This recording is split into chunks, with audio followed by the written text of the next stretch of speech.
नमस्कार, आप देख रहे हैं न्यूज़ 31 और मैं हूं आपके साथ पूनम। नगर निकाय चुनाव के नामांकन के अंतिम दिवस रामनगर पालिका के अध्यक्ष पद एवं 20 वार्डों के लिए विभिन्न सभासद प्रत्याशियों ने returning officer SDM Rahul Shah के समक्ष अपने अपने नामांकन पत्र अपने समर्थकों के साथ प्रस्तुत किया। आपको बता दें कि रामनगर में कांग्रेस की आपसी गुटबाजी के बाद पार्टी हाईकमान द्वारा रामनगर में नगर पालिका अध्यक्ष पद पर किसी को भी पार्टी का सिंबल नहीं दिया गया, जिसको लेकर अब रामनगर में कांग्रेस 2 गुटों में बढ़ गई है। नामांकन के अंतिम दिवस भुवन चंद्र पांडे द्वारा अध्यक्ष पद के लिए अपना नामांकन पत्र प्रस्तुत किया गया। इस मौके पर कांग्रेस के वरिष्ठ नेता और पूर्व विधायक रणजीत सिंह रावत भी मौजूद रहे। उन्होंने कहा कि वह जनता के बीच विकास को लेकर जाएंगे। उन्होंने अपने प्रत्याशियों की जीत का दावा किया तो वही प्रत्याशी भुवन चंद्र पांडे ने कांग्रेस कमेटी की सभी इकाइयों एवं कार्यकर्ताओं का आभार जताते हुए कहा कि रामनगर में यदि जनता ने आशीर्वाद दिया तो नगर की मूलभूत समस्या नजूल भूमि के फ्री होल्ड का सरलीकरण एवं सिविल लाइन का कार्य करना उनकी प्राथमिकता में रहेगा। इसके साथ ही उन्होंने दावा किया कि यदि जनता के आशीर्वाद से नगर पालिका अध्यक्ष बनते हैं तो रामनगर की तस्वीर बदलने के साथ ही शहर को नशा मुक्त बनाने का काम किया जाएगा।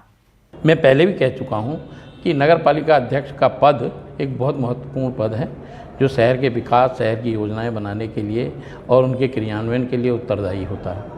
नगर पालिका एक अधिनियम बना हुआ है, उसमें नगर पालिका की ड्यूटीज़ हैं और उसके अलावा भी लोकहित के प्रश्न पर राज्य सरकार को चेताने का, राज्य सरकार के समक्ष प्रत्यावेदन देने का दायित्व नगर पालिका अध्यक्ष में है। रामनगर के बहुत सारे मुद्दे हैं जिसमें 2 मुद्दे ज्वलंत और बहुत महत्वपूर्ण हैं।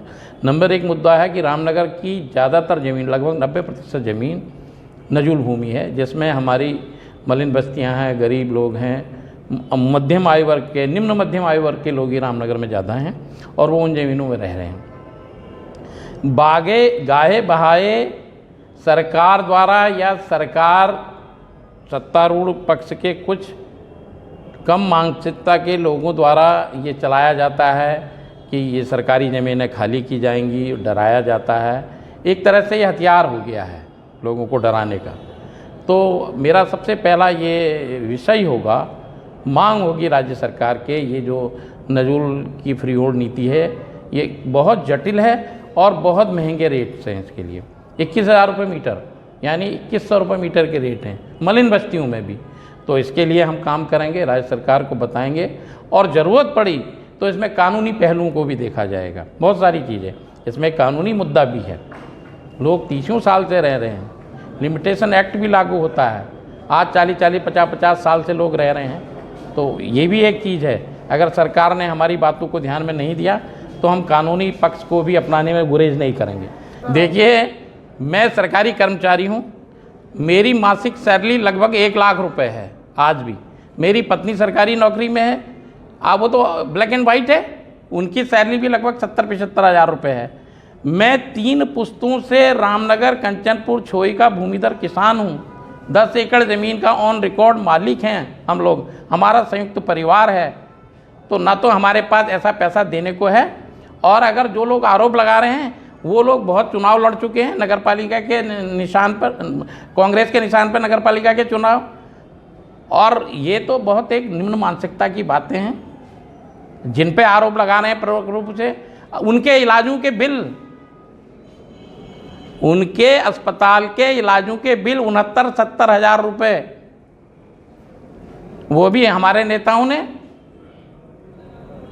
और बाकायदा बैंक से पेमेंट किए हैं। ये सब झूठे आरोप हैं।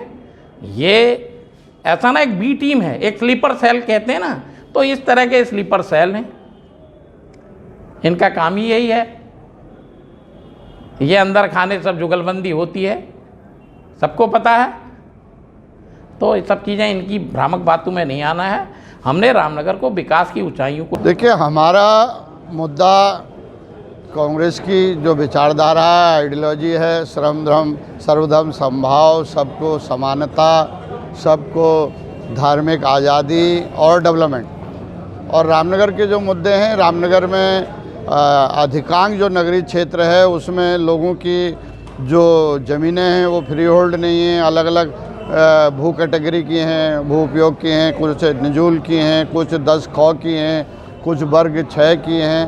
तो उन सब पे जो मालिकाना हक है वो लोगों को दिया जाए। जिन लोगों पे अपने मकानों के पेपर नहीं हैं उनके पेपर ठीक कराए जाएं, और उनके लिए सीवर की जो अभी तक व्यवस्था नहीं है, सीवर की व्यवस्था की जाए और बिजली पानी लगातार मिले, सफाई व्यवस्था ठीक रहे, ये सारे मुद्दे होंगे।